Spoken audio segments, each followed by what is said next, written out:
Талас облусунун Кара Буура районунун аймагында селдин кесепетинен пайда болгон чыгымдар эсептелүүдө.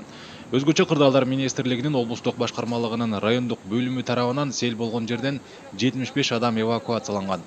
Алар Кара Буура өрөөнүндөгү малчылар, эс алып жүргөн туристтер. Эске салсак, кечээ 21-июлда Кара Буура аймагындагы Чаткал өрөөнүнө кеткен жолдун 15-чакырымындагы сайдан сел жүргөн. Андан тышкары тоо этегине жакын жаңы жер Кара Буура айылдарынын айрым талааларына сел суусу агып кирген. Куткаруучулар менен катар жакынкы айыл аймактардын техникалары жардамга барып, жеринде кесепеттерин жоюуга катышты. Катуу жааган жаандын кесепетинен Кара Буура районунун Чаткал өрөөнүнө кеткен автожолундагы 15 болжол менен 15-чакырымындагы аралыгына сел түшүп, көпүрөсүн алып кеткен экен.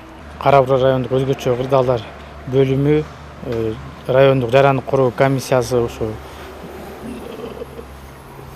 чыгымдарды аныктоо боюнча иштерди жүргүзүп атат.